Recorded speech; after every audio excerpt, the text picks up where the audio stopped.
Ada saat-saat di mana kekejaman terbesar tidak datang dari orang asing, tetapi dari orang yang paling kita cintai. Mengapa seorang anak laki-laki mempermalukan ibunya? Pertanyaan ini tidak hanya memecah belah keluarga, tetapi juga mengungkapkan salah satu kebenaran paling gelap tentang jiwa manusia. Dalam video ini, kita akan menyelami kedalaman psikoanalisis bersama untuk memahami mengapa dinamika yang menyakitkan ini muncul. Anda akan menemukan bagaimana konflik bawah sadar, pengkondisian budaya, dan aspek bayangan, shadow, dari kepribadian mengarah pada perilaku destruktif ini. Pada akhirnya, Anda tidak hanya akan memahami mekanisme psikologisnya, tetapi juga mendapatkan pandangan yang lebih jelas tentang kompleksitas ikatan manusia. Mari kita mulai dengan kebenaran yang telah diakui Carl Jung. Apa yang kita lawan pada orang lain seringkali adalah apa yang tidak bisa kita toleransi dalam diri kita sendiri. Ketika seorang putra dewasa mempermalukan ibunya, kita tidak berbicara tentang momen ketidaksabaran atau frustrasi sementara. Kita berbicara tentang pola degradasi sistematis yang berakar dalam pada struktur jiwa yang tidak disadari.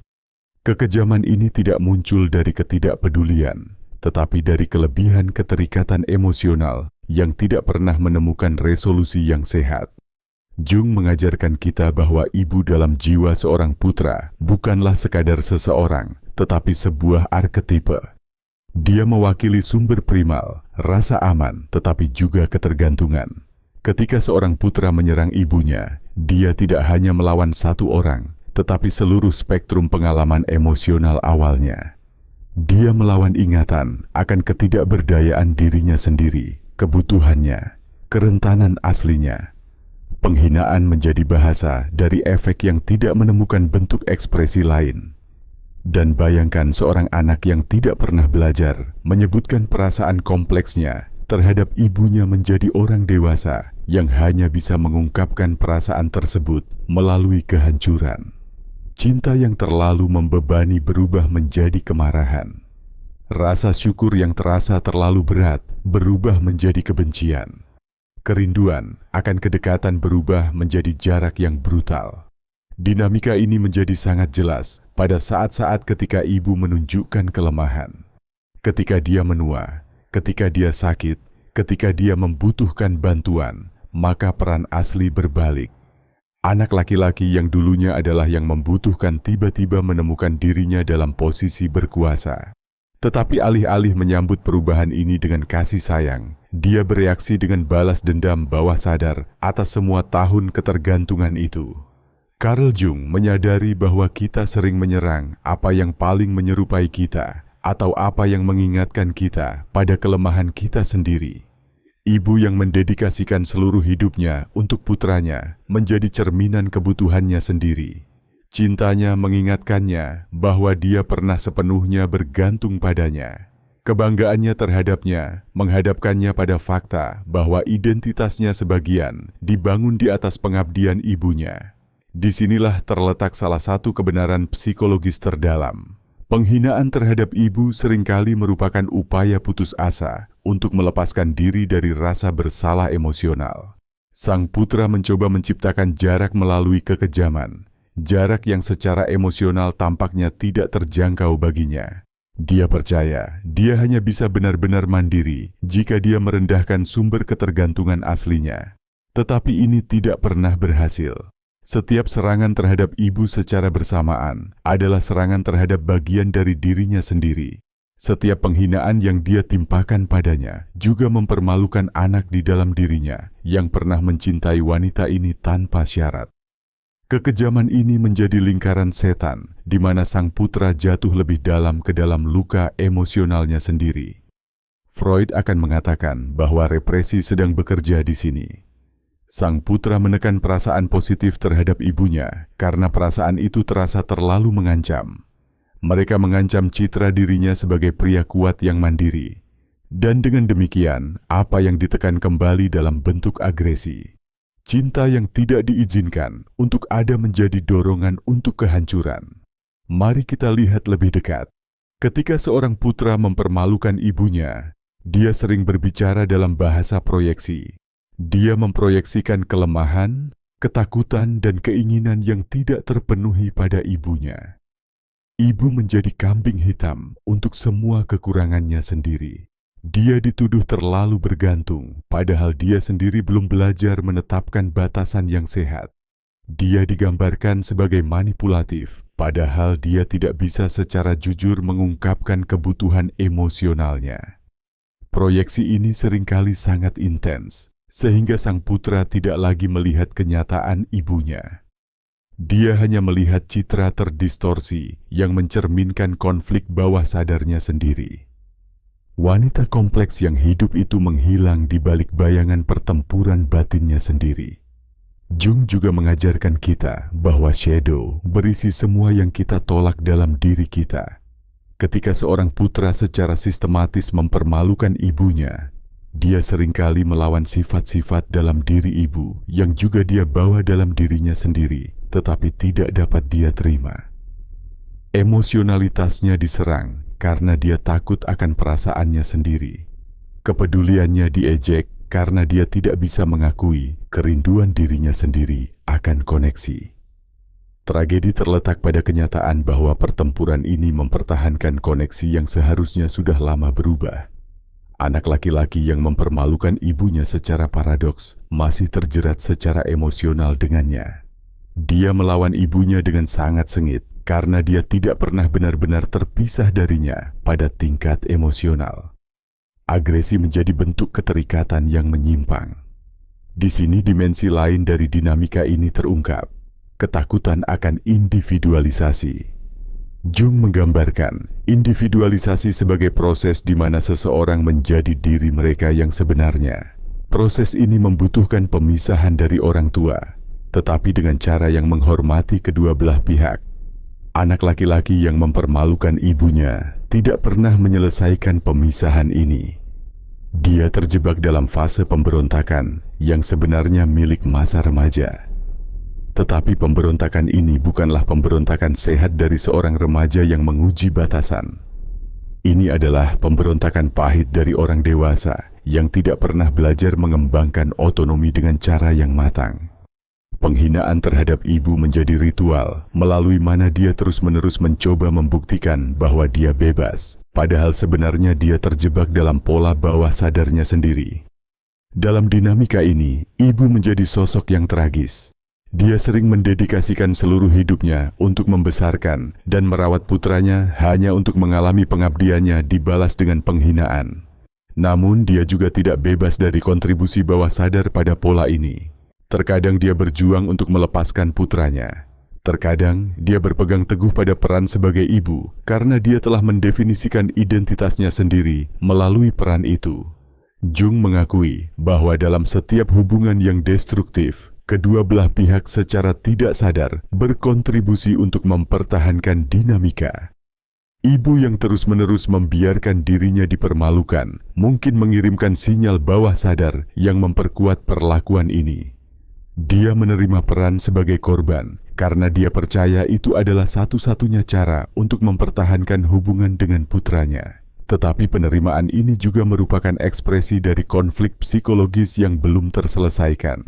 Seorang ibu yang membiarkan dirinya dipermalukan secara sistematis mungkin tidak pernah belajar untuk mengenali harga dirinya sendiri secara independen dari perannya sebagai seorang ibu. Dia mengorbankan martabatnya karena dia percaya bahwa cinta membutuhkan pengorbanan. Dia bingung antara meninggalkan diri sendiri dengan pengabdian. Tetapi kebenarannya adalah pengorbanan semacam ini tidak membantu sang putra. Sebaliknya, itu memperdalam penghinaannya karena itu menunjukkan kepadanya bahwa dia memiliki kekuasaan atas ibunya. Seseorang yang tidak menghormati dirinya sendiri akan berjuang untuk mendapatkan rasa hormat dari orang lain. Ibu yang tidak menetapkan batasan membesarkan putranya untuk menyalahgunakan kurangnya batasan ini. Disinilah kompleksitas jiwa manusia terungkap dalam semua tragedinya. Kedua belah pihak terperangkap dalam pola bawah sadar yang tidak dapat mereka lihat. Sang putra melawan seorang ibu yang dalam bentuk yang dia lawan tidak benar-benar ada. Sang ibu mencintai seorang putra yang menafsirkan cintanya sebagai kelemahan dan menghukumnya untuk itu. Dinamika ini sering diturunkan dari generasi ke generasi. Seorang putra yang mempermalukan ibunya mungkin telah menyaksikan ayahnya memperlakukannya dengan cara yang sama. Dia secara tidak sadar mereplikasi pola yang diinternalisasi di masa kanak-kanak. Penghinaan terhadap wanita menjadi perilaku yang dipelajari yang dianggap normal. Ibu meneruskan kepada putranya apa yang dia sendiri tidak pernah pelajari, seni menghormati dan melindungi diri sendiri. Dengan demikian, siklus kehancuran emosional melanggengkan dirinya sendiri yang hanya dapat dipecahkan melalui kerja sadar pada pola bawah sadar.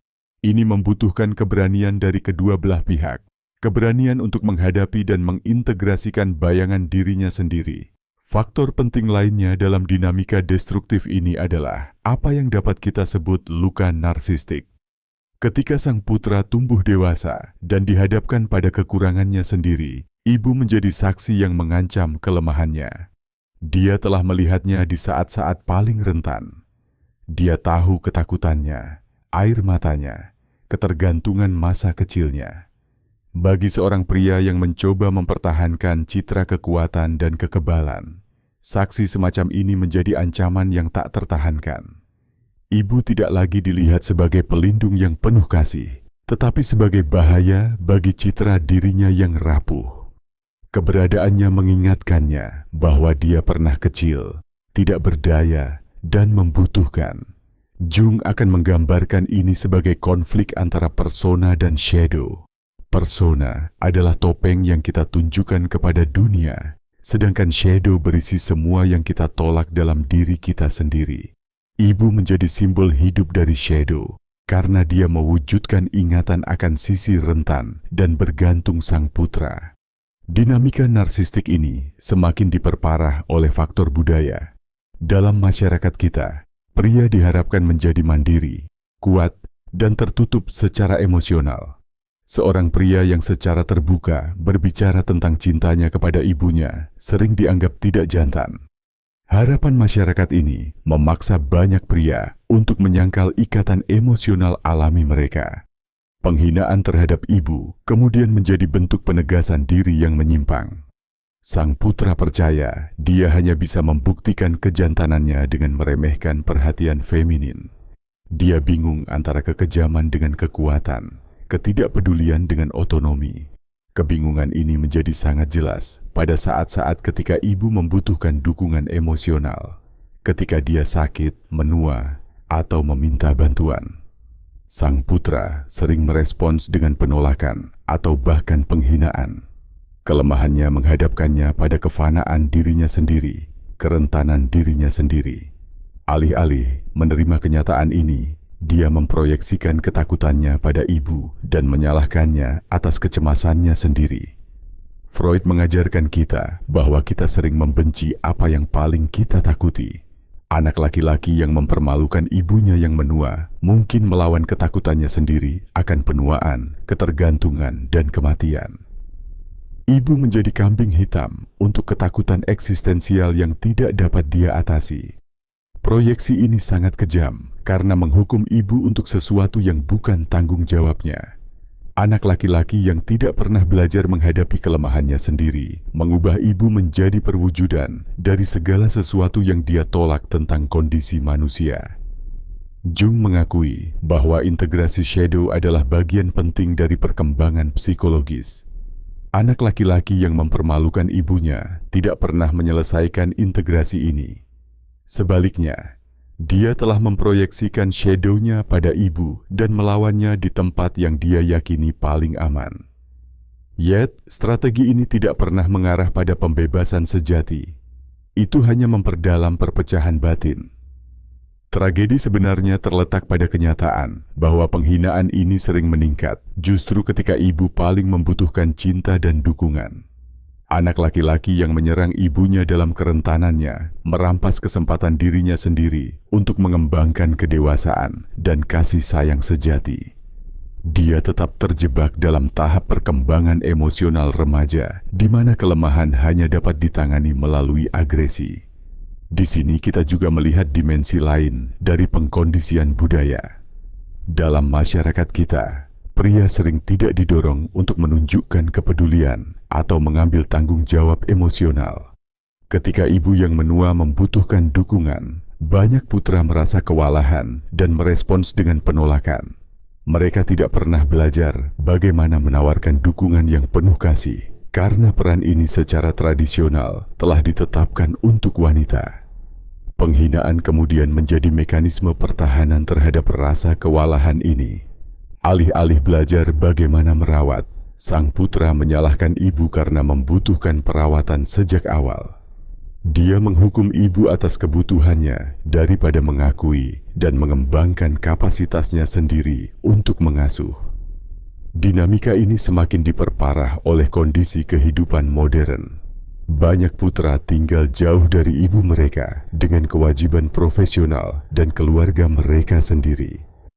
Jarak fisik seringkali menjadi jarak emosional dan ibu menjadi sosok abstrak yang di atasnya frustrasi dan konflik bawah sadar dapat diproyeksikan. Teknologi yang seharusnya memupuk koneksi seringkali menjadi alat untuk penghinaan. Pesan tidak dijawab, panggilan diabaikan, kunjungan ditunda atau dihindari sama sekali. Agresi pasif ini seringkali bahkan lebih kejam daripada konfrontasi terbuka karena meninggalkan ibu dalam keadaan ketidakpastian dan penderitaan diam-diam. Jung mengajarkan kita bahwa di balik setiap reaksi emosional yang kuat terletak sebuah kompleks bawah sadar. Anak laki-laki yang bereaksi sangat keras terhadap ibunya mungkin bergumul dengan kompleks ibu yang telah membentuk seluruh perkembangan kepribadiannya. Kompleks ini dapat melibatkan ketergantungan yang berlebihan dan resistensi yang berlebihan. Beberapa putra begitu sangat terjerat dengan ibu mereka, sehingga mereka tidak pernah sepenuhnya mengembangkan identitas mereka sendiri. Mereka masih ada dalam hubungan simbiosis yang mengancam otonomi mereka. Penghinaan kemudian menjadi upaya putus asa untuk membebaskan diri mereka dari keterikatan psikologis ini. Tetapi alih-alih pemisahan yang sehat, mereka memilih jalur kehancuran. Putra-putra lain, sebaliknya, telah mengembangkan keengganan yang berlebihan terhadap anything maternal. Mereka takut akan bentuk kedekatan emosional apapun karena mereka menyamakannya dengan hilangnya otonomi. Ibu menjadi ancaman bagi kemandirian yang sulit mereka dapatkan dan mereka merespons dengan agresi preventif. Kedua ekstrem menunjukkan bahwa hubungan dengan ibu tidak pernah menemukan keseimbangan yang sehat. Sang putra tidak pernah belajar bagaimana menjadi terhubung dan mandiri pada saat yang sama. Dia berayun antara keterjeratan total dan penolakan total, tidak pernah menemukan jalan tengah dari cinta yang matang. Ibu dalam dinamika ini seringkali merupakan sosok tragis yang terjebak antara kebutuhan emosionalnya sendiri dan keinginan untuk terhubung dengan putranya. Dia mungkin telah membangun seluruh identitasnya di sekitar peran sebagai ibu dan tidak bisa melepaskan tanpa merasa seolah-olah dia kehilangan seluruh alasan keberadaannya. Pada saat yang sama, dia sering secara tidak sadar berkontribusi pada kelanjutan pola destruktif. Ketidakmampuannya untuk menetapkan batasan, kesediaannya untuk menanggung penghinaan mengirimkan pesan kepada putranya bahwa kekejamannya dapat diterima. Dia menjadi kodependen dalam sistem yang merugikan kedua belah pihak. Jung mengakui bahwa penyembuhan sejati hanya mungkin terjadi melalui integrasi shadow dan kesadaran akan pola bawah sadar. Bagi sang putra, ini berarti menghadapi kelemahan dan ketakutannya sendiri, alih-alih memproyeksikannya pada ibunya.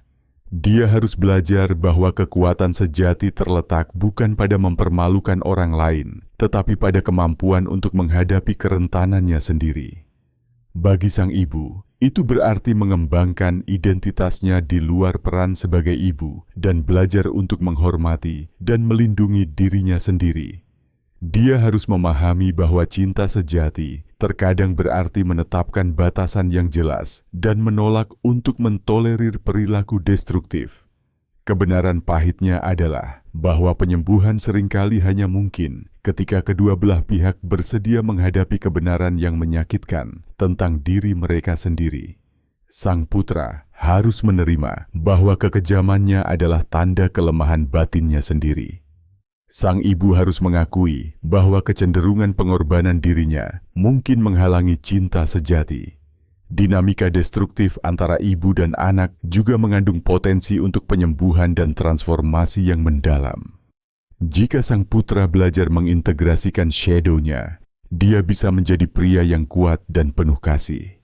Jika sang ibu belajar menghargai dirinya sendiri, dia bisa menjadi wanita yang mencintai tanpa mengorbankan dirinya.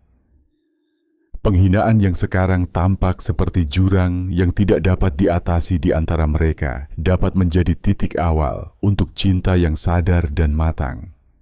Tetapi ini membutuhkan keberanian, kejujuran, dan kemauan untuk mengeksplorasi ketakutan dan keinginan terdalam seseorang. Pada akhirnya, pertanyaannya bukanlah mengapa seorang putra mempermalukan ibunya, tetapi bagaimana keduanya dapat menemukan jalan keluar dari shadow. Jawabannya terletak bukan pada menyalahkan atau pembenaran, tetapi pada kemauan yang berani untuk mengenali dan mengubah pola bawah sadar seseorang. Jung pernah berkata, segala sesuatu yang mengganggu kita tentang orang lain dapat membawa kita pada pemahaman tentang diri kita sendiri. Aspek-aspek yang mengganggu, menyakitkan dari hubungan terpenting kita seringkali merupakan gerbang menuju pertumbuhan terdalam kita. Hubungan ibu dengan semua shadow dan kompleksitasnya tetap menjadi salah satu arena paling kuat untuk transformasi psikologis. Itu mencerminkan tidak hanya drama pribadi, tetapi juga tema besar keberadaan manusia. Cinta dan benci, ketergantungan dan otonomi, hidup dan mati. Karena hanya dengan memahami dorongan kita yang paling gelap, kita dapat menemukan yang paling terang kita.